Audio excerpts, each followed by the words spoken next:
Well, hello again. This is Yaakov Wolbe from the Torch Center in Houston, Texas, and this is the Parsha podcast for Parshas Nasso. Now, there's a little bit of an unusual quirk in the calendar, and that is that our brethren in the land of Israel, in the Holy Land, are actually a week ahead of us. They are up to Parshas Baha'aloscha, which we will, please God, read next week. For us, we are on Parshas Nasso. And the reason for this discrepancy is that this past week, we had Shavuos, and in the diaspora, we celebrated Shavuos for 2 days, and that was Friday and Shabbos, and thus Shabbos was Shavuos, and we did not read the ordinary Parsha cycle, whereas our brethren in the Holy Land, they only have 1 day of the festival, and thus only Friday was Shavuos, and Shabbos was an ordinary Shabbos, and they read Parshas Nasso, and they are a week ahead of us, and it's going to take a couple of weeks for us to resynchronize, but we are going to follow the schedule in the diaspora. Now, Parshas Nasso has more verses than any other Parsha in the Torah, and it begins with continuing what we had in Parshas Bamidbar, the assigning of the roles of the Levites, the various families of Levites, and what they must transport. And then we have the expelling of impure people from the camp. We have very quickly the law of the theft of a convert. A convert, of course, who converts, they adopt a new identity. They are like a new baby, the Talmud tells us, and thus they have no relatives. And thus if they die without relatives, who do you repay? If God forbid someone steals from a convert, you repay the Kohen. We have the law of the sota, the suspected adulteress, and the process by which this uncertainty is resolved. Then we have the Nazir. The Nazir is the individual who accepts the vow to become a Nazir, to refrain from drinking wine and other grape products, not to cut their hair, and not to be around dead people for typically 30 days. And then we have the priestly blessings. These are the special blessings that the priests bless the nation with. And then we go back to the subject of the inauguration of the tabernacle and the 2 sets of gifts that the princes of every tribe offer. It starts off with the oxen and the wagons to aid the Levites in the lugging of the tabernacle. And then we have 12 elaborate tributes, one for each prince of each tribe, on the 12 days following the inauguration. And then we have in our Parsha 12 times the exact same tribute. And it's repeated individually for each one of the princes. And of course, we've spoken about that in the past. Today, I want to focus on the Nazir. The Nazir is someone who accepts a vow, an oath, voluntary oath, to become a Nazir. What does that mean? It means not to drink wine, not to eat grapes or any grape products or derivatives, to let their hair grow out, and to not come into contact with the dead, to be like a Kohen Gadol high priest. And they do this for a certain period, and our Parsha tells us what are the requirements of the period of the Nazir, what happens if there was a disruption, an interruption in the period of the Nazir. They have to go back to the beginning if they come into contact with the dead in an unexpected fashion. And what is the process by which they resolve, they conclude their Nazir period? What is the process that they must do, the various sacrifices they bring, and the various procedures and protocols that they follow until they remove their status as a Nazir and they can once again drink wine. Now, there's a very memorable Rashi. We've spoken about this many times in the past. Rashi notes, and the Talmud notes, of course, as well, that the 2 laws, the law of the sota, of the suspected adulteress, a woman who secluded with a man, a married woman that is, who secluded with a man regarding whom the husband of said woman warned her against seclusion. He was a little bit jealous. He was concerned that some nefarious, promiscuous, illicit behavior was perhaps happening. And there's the whole process of the sota, where the Almighty, in a miraculous fashion, determines what actually happened behind closed doors. Now, that subject, that section is juxtaposed to the section of the Nazir. And Rashi tells us, why are these two seemingly completely unrelated subjects, why are they placed next to each other in the Torah? To teach you that if you see a sota, you see a woman who is suspected of infidelity, and you see her in her disgrace, then you should make yourself a Nazir and abstain from wine, because wine leads to levity, leads perhaps to promiscuity. A Nazir typically becomes a Nazir for 30 days if unspecified. It could be longer, it could even be a whole lifetime. And the Torah details the required behavior during his period of being a Nazir. He achieves a grand, lofty status. And then we read about what happens if the period gets interrupted. He has an unexpected encounter with the dead. He has to undergo various specific procedures and then restart from scratch.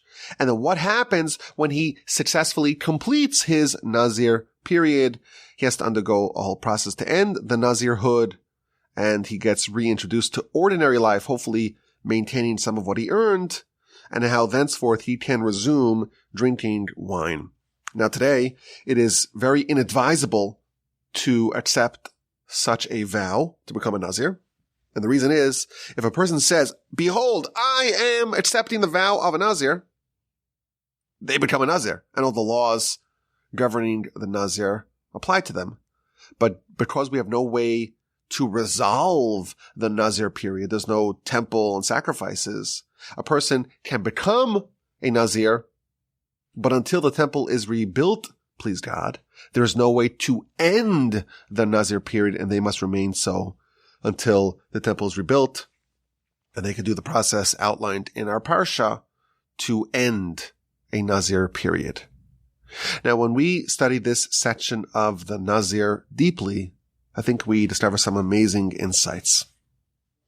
I want to go through it thoroughly today and suggest a comprehensive approach, and I think one that can be very impactful to our lives. That's what we try to do here on the Parsha Podcast. This is the Parsha Podcast. This is not some ordinary podcast. This is one where we try to study the weekly Parsha and find relevant, powerful lessons that can upgrade our lives. And Parshas Nasso is no exception. So the section of the Nazir starts with a very interesting phrase. This is chapter 6, verse 2. Speak to the sons of Israel and tell them, a man or a woman, ki yafli. Who is yafli? We'll see what that means in a second. To make a vow, an oath of a Nazir, lahazir, to be a Nazir for God. It starts off by someone who accepts the oath of a Nazir. But the word yafli, it's a homonym. It's a word of divergent meaning, and the commentaries offer varied explanations as to what exactly this means. So Rashi says the word yafli, it means that the acceptance of the vow of a Nazir has to be clear, it has to be expressed unambiguously. Okay, that's one definition of the word yafli. The Sefarno, he says that the word yafli means to separate oneself, to abstain. All the people are engaging in the world with the intent of trying to elicit as much pleasure.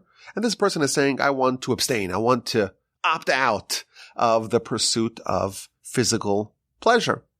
And the word yafli is to indicate that's what the Nazir is doing.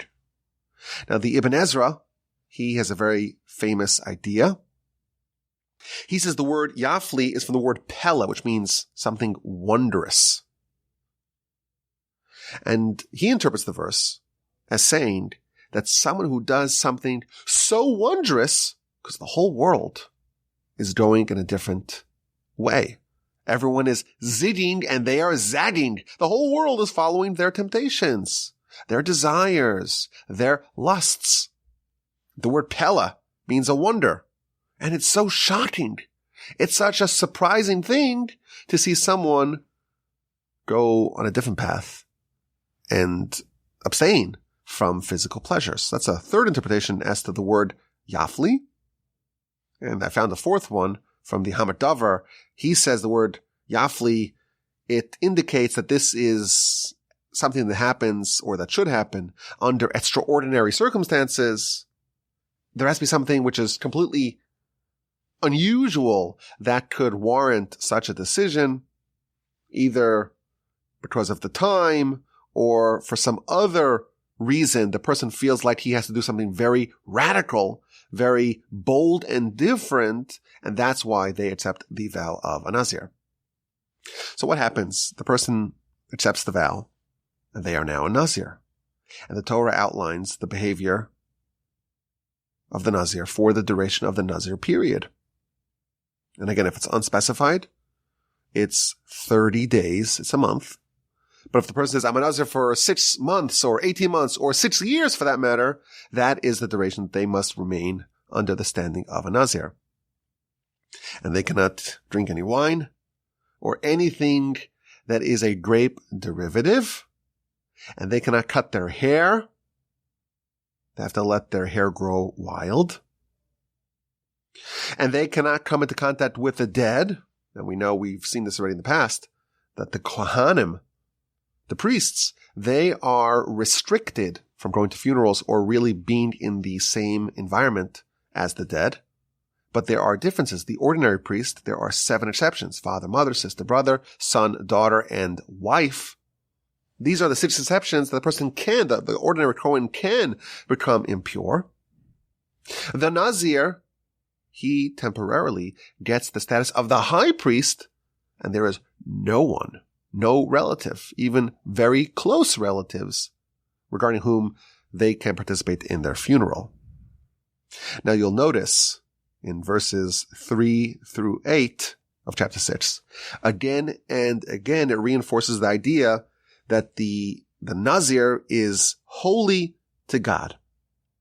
So verse 5 and verse 6 and verse 8, it emphasizes this point that the Nazir is a Nazir for God. He achieves this very lofty stature of holiness, of distinction. If you think about it, everyone's going around their lives. Everyone's behaving as humans behave. We do some good things, some bad things, some mitzvos, some sins. And hopefully people are generally trending towards good. Hopefully they have some sense of what really matters. Hopefully they have some sense of the soul, of the eternal world, of the invisible God. Hopefully people do lead a life of purpose. But people are just living. And in our world, we see a Nazir, someone who departs the path of the masses, and someone who says, I want to be holy for God. This is someone who, like we said, it's wondrous. He is living on a completely different plane than his fellow earth inhabitants. He is holy, designated for the Almighty. And again, the commentaries note, and we spoke about this last year at great length, that the Nazir is like a high priest for the duration of his Nazirhood. He has the same restrictions against coming into contact with the dead as a high priest does. And the word Nazir, we're told that the etymology of the word is nezer, which means a crown. The crown of the Nazir is one which is similar to like a king or a high priest. There's something royal and resplendent about this person. We mentioned last year that the Nazir has such holiness, it's just exuding from him, that he is punished if someone dies around them, meaning if you're just a Nazir and someone has a heart attack on the bus, how could you be punished for that? It's not your action. Why must you bring a sin sacrifice for becoming impure? So we spoke about this last year, that the Nazir has such holiness, like the high priest, that they are capable and they are expected to exude holiness, to have holiness permeate their whole surroundings. And if something unexpected disrupts their holiness, that is something that they really are guilty for. That's the awesome, amazing level of holiness that the Nazir reaches. They're holy to God. They're like a high priest. They are elevated above their peers. They are sanctified. The verse tells us, the Ramban brings this, that the Nazir will reach prophecy. They are separating themselves from the masses. They are designating themselves for God. They are doing something wondrous. It's such an unusual sight. Someone who grabs life by the horns and says, I am going to live life with serious dedication to the Almighty. I'm going to go against the grain, swimming upstream, not going with the flow. I'm going to sanctify myself to become holy for God. Next, we read how he has to behave if he unexpectedly becomes impure over the course of his days of being a Nazir. He has to go back to square one. And from verse 13 to the end of the section, we read about what happens when he successfully completes his Nazir period. He brings several sacrifices. He shaves off his hair, and he burns that with the sacrifices. And the final two verses of the section read, the Kohen processes the sacrifices, and afterwards, the Nazir can drink wine. This is the Torah, the law of the Nazir, who brings the sacrifice for his Nazir period, etc., etc. So there's a few interesting points here to get a little bit deeper into the subject. One of the sacrifices that a Nazir brings at the end of the period of the Nazir, when they're wrapping things up, they're going to the temple, they finish their 30 days or their 6 months or whatever it was, and they've been pure the whole time. Again, if they become impure, even if it's not due to any malice, they have to go back to square one, start off with 0 days. They're done. They've done a good job. They've been designated for God. Now they have to go to the temple and do the various specific procedures to become an ordinary layperson. And they bring a variety of sacrifices, and one of them is a sin sacrifice.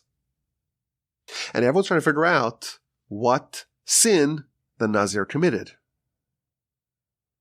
Now, the Talmud says, and this is a little bit of a confusing point, the Talmud says that the sin that he committed was the pain of abstaining from wine.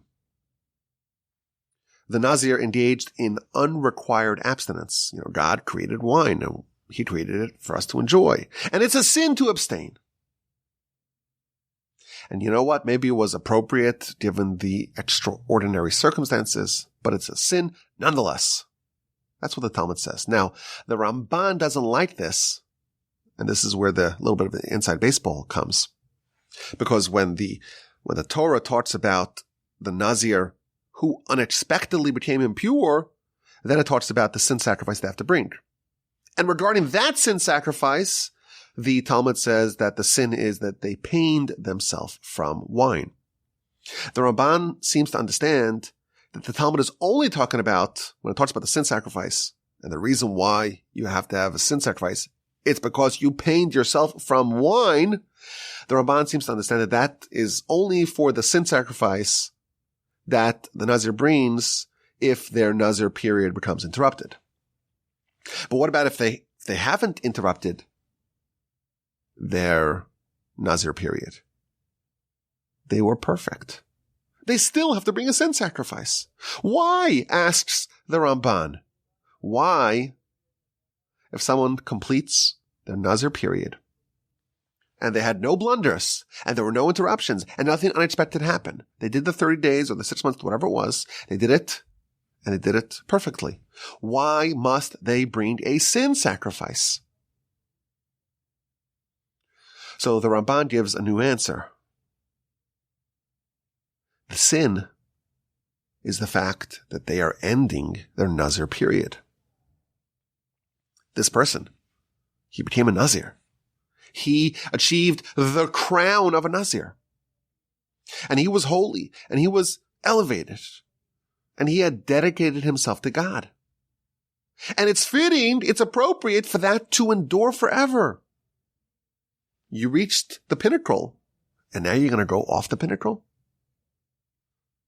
That's inappropriate. And again, he quotes the verse that equates the Nazir to a prophet. And now he's returning to civilian life. That is a downgrade that needs some atonement. The Nazir is a temporary designation. He temporarily becomes holy for God. Someone who gets a taste of that spiritual sublimity and they go back to ordinary life, that tremendous downgrade, that demands an atonement. That's how the Ramban explains the sin sacrifice that a Nazir brings at the conclusion, the successful conclusion of their Nazir period.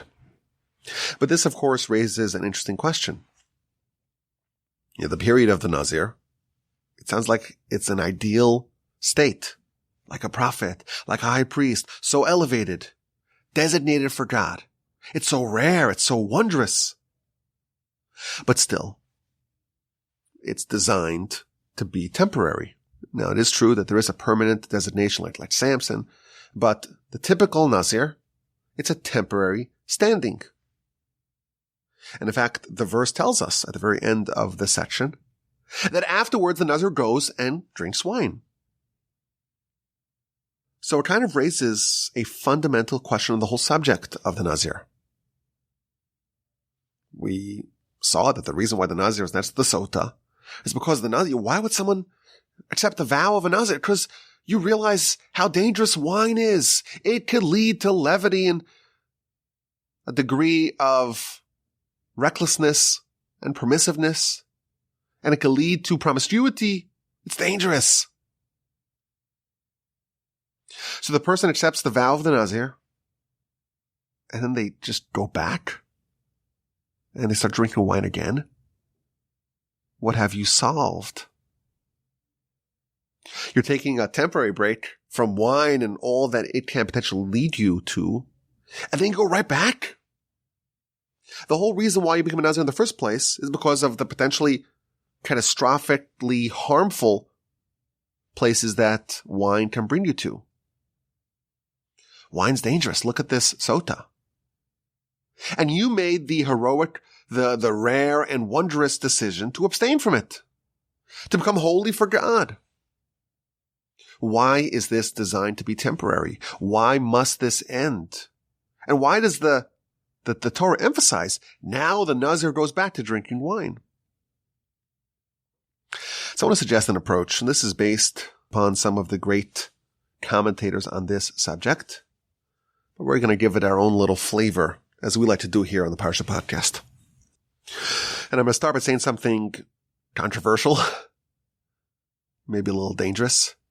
So I have to give all of the required disclaimers. It's not medical advice, and all real problems should be directed to the professionals. And I wasn't trained as a therapist in rabbi school. So with those caveats and disclaimers done, here's the controversial statement. The Torah does not agree with AA, with Alcoholics Anonymous. AA, it teaches that if you're an alcoholic, you're always an alcoholic. Once an addict, always an addict. And if you just have one sip, you just have one moment of weakness, you're powerless to stop the total spiraling out of control to end up the way you were. The dangerous and controversial statement is that the Torah does not believe that. There is a process through which an addict can become a non-addict. There's a process through which addiction can be solved. And that process is outlined in the section of the Nazir. The Nazir is addiction amelioration. That's what the Torah is describing here. A process to fix addiction. Now, I want to make some caveats to this point, or some limitations to this point. The Talmud talks about how the great sages did not like when the masses became Nazirim. In fact, there's the iconic teaching in the Talmud that studious readers of my book will remember. It talks about the great high priest, Shimon HaTzadik, Shimon the righteous. He did not like when people became a Nazir. And therefore, when someone came to the temple as a Nazir, he didn't partake in the sacrifices. And there was only one exception. There was one time that there was one man who came from the south, and he had beautiful eyes, and he was very handsome, and his locks of hair were very beautiful. And I said to him, "Why are you coming to the temple as a Nazir to destroy this lustrous hair?" And he responded, "Well, I was a shepherd for my father in the city, and I was out with the flock, and I was bringing them to get some water from the well, and I saw my reflection in the water, and I saw how handsome I was, and my Yetzer Hara, my evil inclination, was aroused, and it wanted to destroy my life. And I said to it, 'Wicked one, why are you taking pride in the world that's not yours, in a body that in the future will become fodder for worms and maggots? I promise I will shave you for the sake of heaven.' And how do you shave your hair? Well, if you accept a vow to become a Nazir, that guarantees that your hair will be shaven, because at the end of the Nazir period, you shave your hair. That is the rationale of this Nazir from the south that he told the great high priest, Shimon HaTzadik. Right away, I stood up," continues Shimon the righteous, and I kissed him on his head, and I said, "Wow, if only all the Nazirs were like you. Ordinary people, I don't agree with their decision to become a Nazir, but like you, there should be many Nazirs amongst Israel." So we see that Shimon HaTzadik did not approve of most people becoming a Nazir. Even though it's a process of addiction amelioration, he didn't agree with it. And this young Nazir from the south, he's the exception. So there is a process to solve addiction, but it's very delicate and maybe even dangerous, and not everyone can pull it off. But this is the subject. Now you'll notice, after the Nazir is done, they've brought all the sacrifices, they've done everything they need to do in the temple, they're still called a Nazir. That stays. Something remains even after the process is over. And he drinks wine. But wait a minute, wine's so harmful, so dangerous. No. After the addiction is solved, it's no longer harmful. He is no longer an addict. There is no longer the catastrophic risk that prompted him to become a Nazir in the first place. That's how powerful this Nazir process is. But how does it work? What, in fact, is this process? I think in our study of this subject, we will discover the mechanics of addiction and how the process of the Nazir is designed to counter it. And then we will understand how, through the process of the Nazir, the addiction can be solved and he can go back to drinking wine without the risk. And we'll start with a very sharp piece, courtesy of Meshech Chachma. After the Nazir is done, They've done their 30 days or 6 months or whatever it is. And it's time for them to go to the temple. Verse 13, so this is 6:13, easy to remember. The verse says, this is the Torah, the law of the Nazir, on the day that they finish their period of the Nazir. Yavi oso, he shall bring him to the tabernacle, to the temple. So Rashi says something very interesting. What does Yavi oso mean? He should bring him. Who should bring who? He should bring himself. Who brings the Nazir to the temple, to the tabernacle? He brings himself.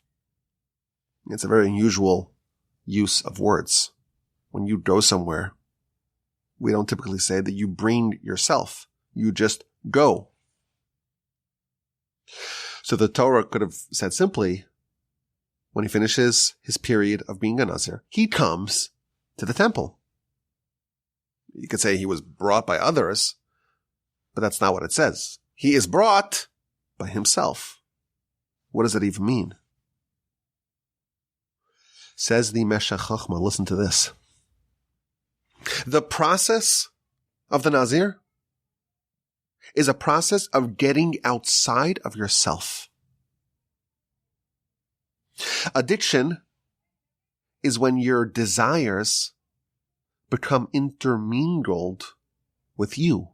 You become one with your desires. So all those whims, all those weaknesses, all your temptations, the various wine and derivatives of wine in your life, they become inseparable from the person.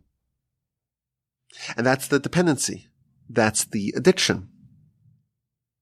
The process of the Nazir is designed to make a person be able to bring themselves, to become like a third party regarding oneself, to become objective, to separate yourself from your desires so that they are no longer commingled with you. And you become like the master of yourself, and you can kind of bring yourself. Your choices, your decisions, your actions, your behavior are governed by you. You don't just behave on a whim. You're not acting impulsively. You're making a choice. Okay, I'm going to go. Not I'm going to go. I'm going to take myself and go.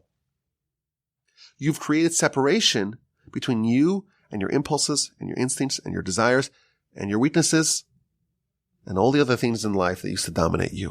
And thenceforth, you could treat yourself almost like an outsider. You're objective to yourself. And when that point is reached, when those desires are no longer operating from within, so to speak, when you have been separated from those desires, then your job as a Nazir is done. And now you can drink wine. You're no longer an addict. When you come to the temple at the end of the Nazir period, you're bringing yourself. That same person that caused you to undertake this Nazirhood to begin with is now external to you.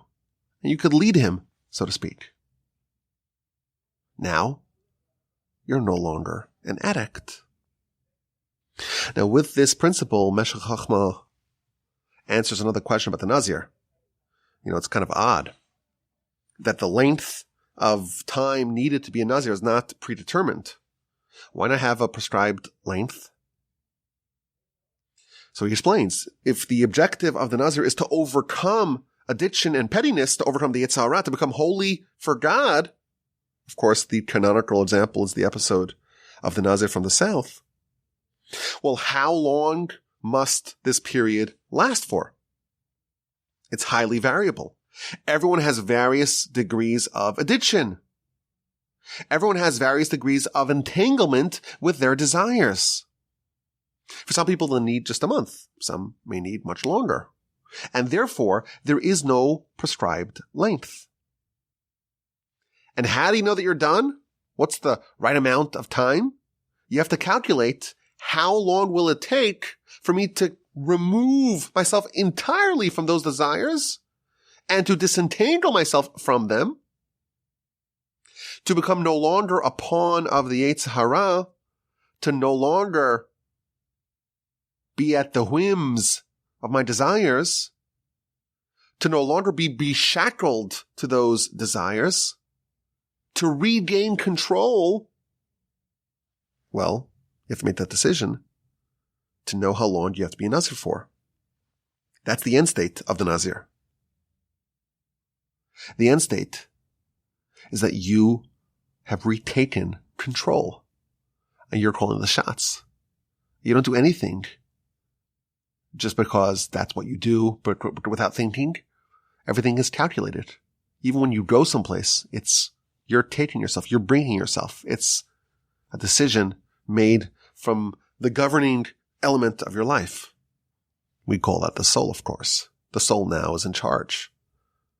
The body is the horse to the soul's rider. And the end state, it's not one of total abstinence. He ends off with a nice idea. God wants us to enjoy. He created the wine for our benefit. But we have to enjoy it in a way that it doesn't engulf us. It doesn't overtake us. And therefore, for a temporary period, we completely cease to engage in this behavior. And through this time of abstinence, we're slowly uncoiling that firm vise that the addiction had over us, and we are restoring ourselves to be the master of our destiny. What an incredible idea. The objective of the Nazir period is for the Nazir to separate himself from his desires. When someone is ensnared in addiction, it can be catastrophically dangerous. And when it's appropriate to do so, when they feel that the entanglement is just going too far, it's getting too tight, they begin this process of separation. It is interesting in that iconic Rashi at the beginning of the section of the Nazir, if you read it critically, you'll notice that there's an extra word. Whoever sees a sota in her disgrace shall make themselves into a Nazir. There's an extra word in Hebrew. It doesn't say Yazir min hayayin, become a Nazir from wine. Yazir atzmo, make himself a Nazir from wine. This is what the Nazir is doing. Removing themselves from the desire, disentangling themselves from wine. If someone just happens to drink wine, it's not yourself, it's not a problem. It's only when the desires are now so enmeshed in a person's self that they are addicted, only then must they make themselves into a Nazir. Similarly, with the Nazir from the south, he justifies his behavior to become, or his choice to become a Nazir by saying, this is not your world. There was this unholy mix of a person and their earthly, petty desires, and he has to separate that. I want to suggest another wrinkle here. The section starts off with the word yafli, the verb used to describe the acceptance of the Nazir vow. So we talked about the 4 different definitions of the word, either to enunciate clearly, to separate, to do something wondrous, or only under extraordinary circumstances should this be done. Maybe there is another definition. And if you look at the Or Gedalyahu, he almost says it, but not quite. The blessings that we say after using the restroom, Rofei chol basar umafli la'asos. God is the healer of all flesh, and mafli, like the word yafli. He does mafli. He acts wondrously. What's so wondrous about our body, about God healing our flesh?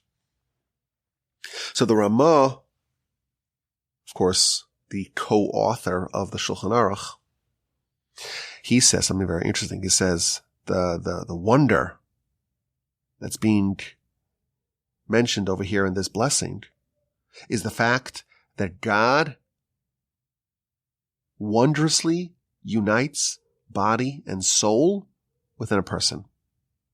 Something completely spiritual and something completely mundane and base, like the body, are somehow united together. That is wonderful. It's wondrous. The word mafli hints at the wondrous mix of total opposites, the body and the soul, that are united in man. Perhaps this is another interpretation of the word yafli, of the decision to become a Nazir. When a person becomes aware of the harmful entanglement of body and soul, when all those petty desires of the body begin to encroach on the soul, on who a person really is, the desires are running amok, the inmates are running the asylum, the horse is not obeying the will of the rider. That is a real danger. And under those circumstances, it is appropriate for him to become a Nazir and to thereby unravel this mixture. And the objective of that is to reach the point where he can bring himself, meaning that he becomes impartial to his desires. They are no longer a core dependency of his. And now he can drink wine without the danger. This is the Nazir. He is abstaining from a dependency for 30 days or maybe more. And he's not just doing just that. It's not just a negative. He is also doing other things that symbolize his new state, his elevation above his previous pettiness. He's reinforcing that soul.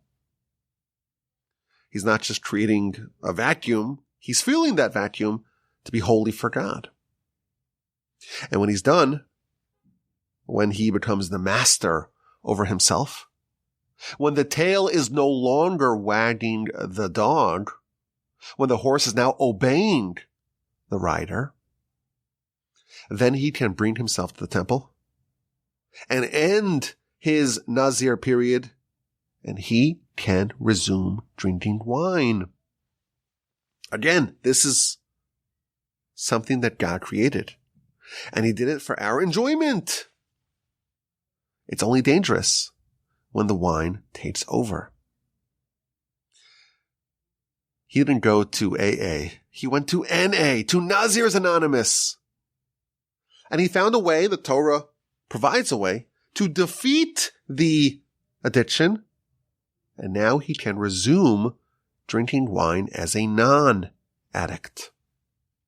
This person is a hero. He's a champ.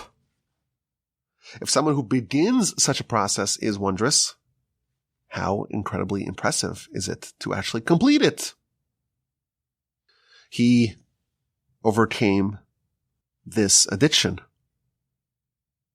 And he is now endowed with great power.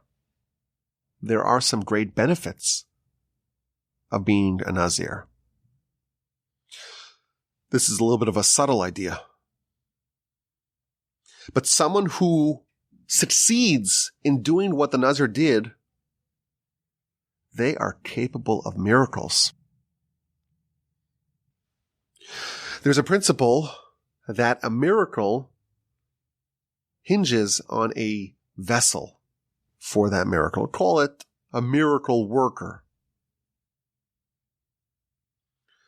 When we had the Exodus, there were many miracles that happened, but there was also a miracle worker, Moshe, at the helm of that Exodus.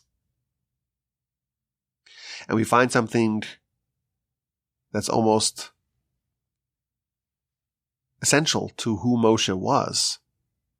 When the verse tells us, when Moshe goes down to Egypt, the miracle worker is coming to do the miracles. The verse stresses in Parshas Shmos that he was riding a donkey. And Rashi says, well, that donkey that he was riding is the same donkey that Abraham rode on the way to the binding of Isaac. And on this same donkey the Messiah will ride. And of course, we've spoken about this in the past. This is not just talking about the means of transportation of these great exemplars. This is describing the status of Abraham, of Moshe, and of Messiah. The three people that symbolize the three epochs of history. Abraham brought God to the world, and he's the founder of the nation. Moshe, he's the conduit of Torah, and Messiah is the one who finishes the job and makes the knowledge of God universal in the world. These three people, the way they're able to do these miracles is because they are riding the donkey. The donkey symbolizes physicality, the body, and they are like the rider. They are completely in charge of navigating the body. Typically, people are commingled, are inseparably enmeshed with the donkey.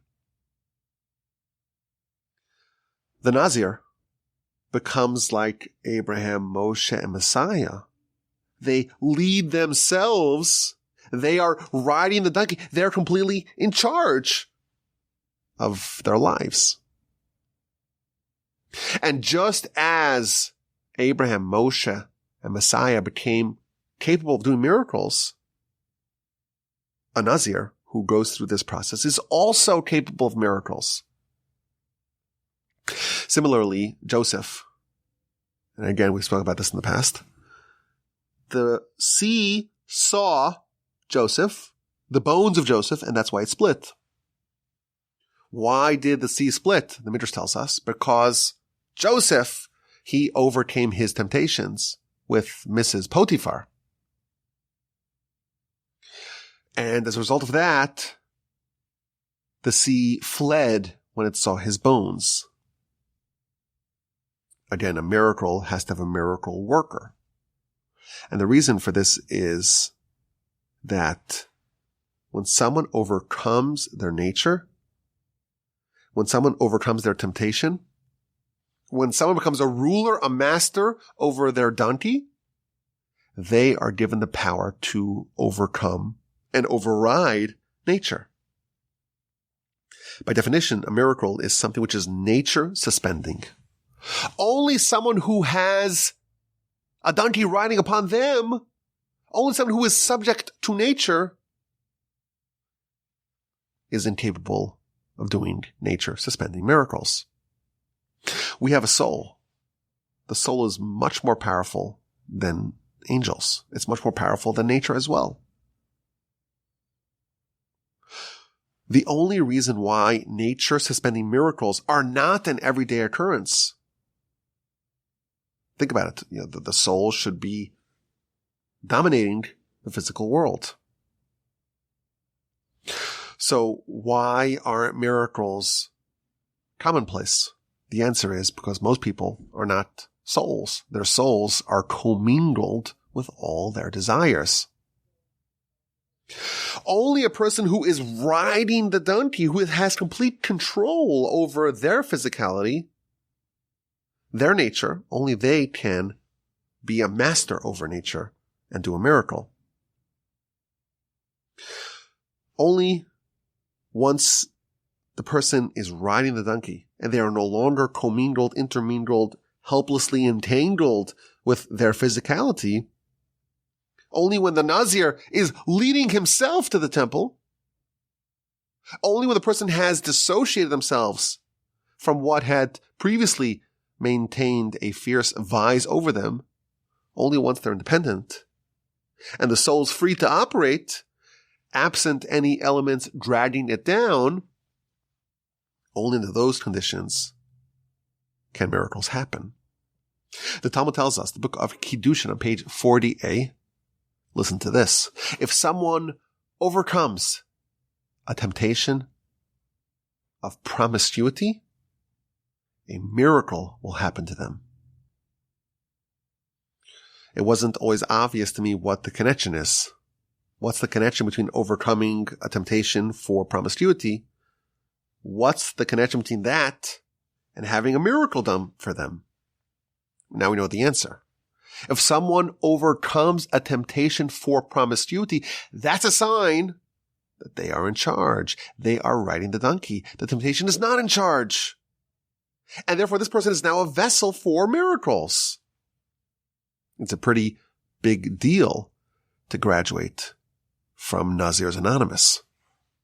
There is a way to defeat addiction. There is a way for the Nazir to go and drink wine. You could still have exposure to that substance that was so damaging and catastrophically dangerous because now there's no dependency. That is the process of Nazirs Anonymous. It's addiction remediation. It's restoring control back to you. And I think that even though today we cannot become a Nazir, I think it's still very helpful to be aware of this concept. There is a way to remove dependency from an addiction, to become like an outsider to yourself, to become like an objective third party regarding yourself. You can acquire granite self-control. If you think about it, this is really what Musar is about. It's a study of self-control. And the Musar masters were unbelievably advanced in these matters. In every area of their lives, they were in charge. Their desires were never leading them. They used to say about the Musar masters that they would never eat. They would feed themselves, but they wouldn't eat. Of course, this is a very high level. And we're simpletons. But this is an incredible idea. Most of us, our desires are pushing us from thing to thing to thing to thing to thing. Someone who is riding the donkey, someone who is a master of self-control, everything they do is calculated, is mindful, is a decision they make. They bring themselves to a place. They don't just do. It's a choice, a decision from their governing elements to their body. And that's a life of no addiction, of no dependency, to be completely in charge of the reins of the donkey. And once you have reassumed control, if someone actually does this, they can partake in the substance, in the activity that was so bedeviling to them, that was so dangerous. Afterwards, the Nazir can drink wine because now there's no addiction. I think it's a very powerful idea here that we can maybe use in our life. And there's a lot of addiction in our lives. For some, it's wine. For others, it's carbs or sugar or devices or sports or politics or games or social media or Netflix. To the degree that those things are in charge and we are just dependent upon it, we're like a slave to them. And that's not great. And that can lead to bad places, bad things. And overcoming addiction, it's always a good idea. And to a certain extent, we can say that to the degree that we are dependent on anything aside from God, to that degree, we are not a servant of God. We are a servant of the foreign God. And now we learned that there's a way to defeat it. And again, maybe not everyone is a candidate for this. For most of us, maybe taking the approach of AA is better than taking the approach of NA, of Nazirs Anonymous. Maybe for most of us, NA is truly NA. It's not applicable. And there are some risks. And Shimon HaTzadik knew what he was doing when he boycotted the Nazirs, in effect. There is a risk of someone stopping something, ending something, trying to go through the process of a Nazir, but creating that vacuum that instead of being filled with holiness for God, with elevation, with this crown like a high priest, they get depressed and they feel deprived. And then once it's over, or even beforehand, there's the boomerang effect. If you push the spring too hard, it's going to backfire. But there is a process to become holy to God. And through this process, someone can reclaim control. There's one thing that we all, I don't want to say all, but many of us are addicted to, and that's the devices. You know, what does it feel like when you leave your device at home? You feel kind of naked without it. There's a way to do it. Most of us are too chicken to try. But what would happen if you went a month without it? They have those old feature phones, so people can still get in touch with you. That might be a very bold idea. A month without the phone? People will still be able to reach you. Things will survive without your participation. And then you could go back to it, but now you're not an addict. How's that for an idea? There's a process of disentangling the cords of addiction. And it's not easy. But there's something very liberating, very freeing about disencumbering oneself from desires and dependencies. It could be exhilarating, emboldening to wean yourself off of these dependencies. I have a very dear friend of mine who used to spend hours and hours and hours a day engaging in political activism, writing letters and doing petitions to really try to advance an agenda.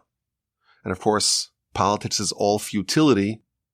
And now he's spending hours and hours a day studying the Almighty's Torah and advancing the most valuable thing, the most consequential thing, the agenda and the cause of God in this world. Nothing as exhilarating, as invigorating, as inspiring as someone who is able to change their priorities and to live a higher life. This is the Nazir. And again, it's not for everyone. I think it's not for everyone. Maybe it is. Maybe not everything about this is for everyone. But this is what's happening here.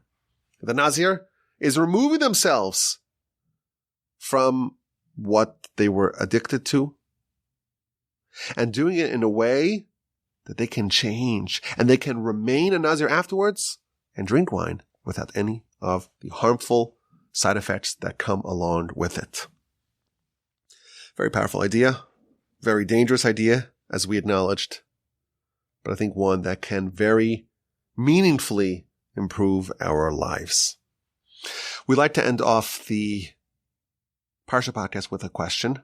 And the idea is that, a question really gets the mind churning and thinking, and it raises our Parsha intelligence and also our general intelligence as well. And here's this week's question. The Sota, the suspected adulteress. We don't know what happened behind closed doors. God knows, of course. The human court does not know. How is this resolved? In a very unusual process. She comes to the temple, and there's the whole process of intimidation. And then we take this section, we write it on a scroll, and you dissolve it in water, and you mix it with some other things, and she drinks this concoction. And if she was innocent, well, then she becomes even more fertile and more desirous. And if she is guilty, then that concoction will act like some sort of explosive device, and it will execute her. Very, very interesting subject, the Sota. Now, the Ramban points out that this is a departure from ordinary Torah law. Ordinary Torah law tells us that the courts have to adjudicate questions, and they do that with evidence. And a prophet cannot go to God to find out the law. There's a process you have to follow. You got to look at the evidence and the witnesses and the testimony and evaluate. In this one law, we take the human court and we say we're not following the human court. There's this miraculous process that we use. And the question is why? Why specifically by the sota do we discard the ordinary modus operandi of the court and we follow this unusual miraculous process to determine what happened behind closed doors? Very interesting question. There are, of course, some very good answers, but we'll leave it with a question. It's a good thing to think about. Why is the sota different? I appreciate your time and your attention. I'm speaking to you from the Torch Center in Houston, Texas. A few weeks ago, I told you this place was a mess. It's now sparkling clean. Come visit us. Our website is torchweb.org, and every one of the podcast notes, you can find links and all sorts of other cool stuff to my other shows and to our organization to find out what's happening over here. If you want to send me an email, my email address is rabbiwolbe@gmail.com. You can find that as well in the description of the podcast. I thank you for listening. I appreciate it. You take care. Best regards. Have a fantastic, wonderful, uplifting Shabbos. And please God, with the help of the Almighty, we will talk again next week.